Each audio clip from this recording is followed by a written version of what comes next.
இந்த வீடியோல நம்ம புரட்டாசி சனிக்கிழமைகளில் விரதம் இருப்பது எதற்காக அப்படிங்கறத பார்க்க போறோம்.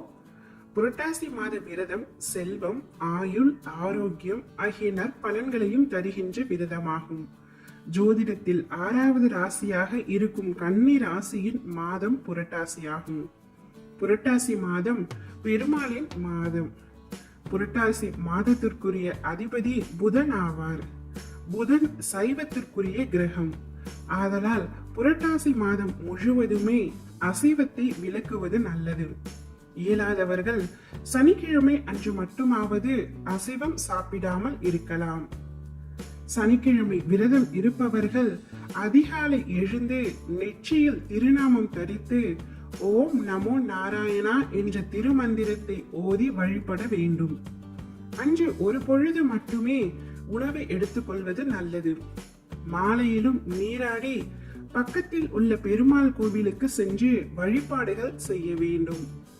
பெருமாளை வழிபடுபவர்கள் புரட்டாசி மாதம் விரதம் இருந்து சனிக்கிழமைகளில் வீட்டில் தளிகை போடுவது வழக்கமாக வைத்திருப்பார்கள்.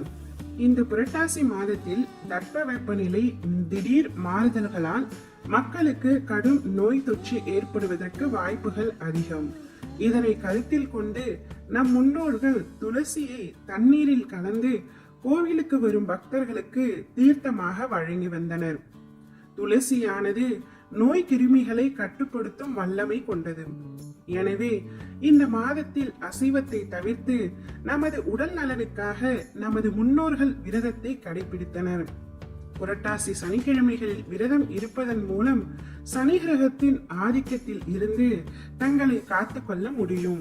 புரட்டாசி சனிக்கிழமைகளில் பெருமாளை விரதம் இருந்து வழிபட்டால் என்ன பலன் கிடைக்கும் என்பதனையும் பார்ப்போம். சனிக்கிழமைகளில் எப்படி விரதம் இருந்து பூஜை செய்தால் நமக்கு அருள் கிடைக்கும் என்பதையும் பார்ப்போம். பொதுவாகவே சனிக்கிழமைகளில் விரதம் இருப்பது சனி பகவான் தரும் கெடு பலன்களை குறைக்கும். பெருமாளின் அருளை பெற்று தரும் என்றாலும் புரட்டாசி மாதத்தில் வரும் சனிக்கிழமை கூடுதல் சிறப்பு வாய்ந்தது.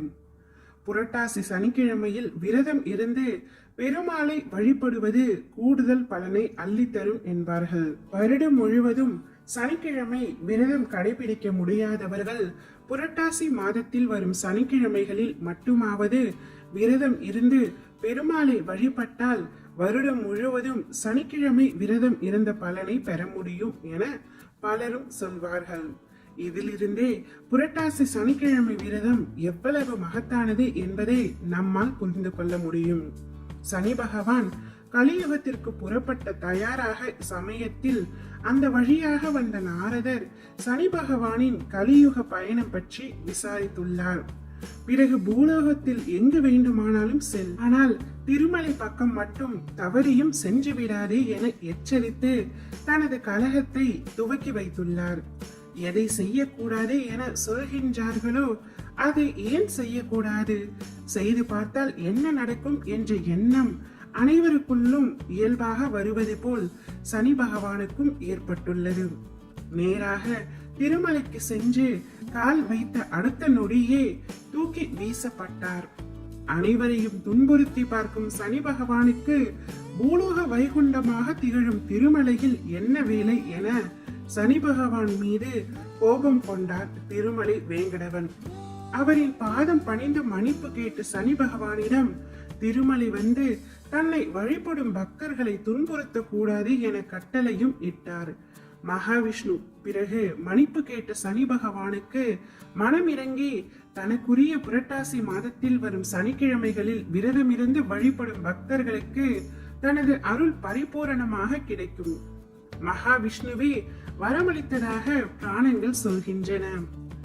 நவ கிரகங்களில் தன்னை மட்டுமே அனைவரும் வெறுப்பதாகவும் பாவ கிரகம் என ஒதுக்குவதாக கவலை கொண்ட சனி பகவானுக்கு மகாவிஷ்ணுவை நோக்கி தவம் செய்து இதற்கு ஒரு தீர்வு கேட்கும்படி யோசனை வழங்கி உள்ளார் நாரதர்.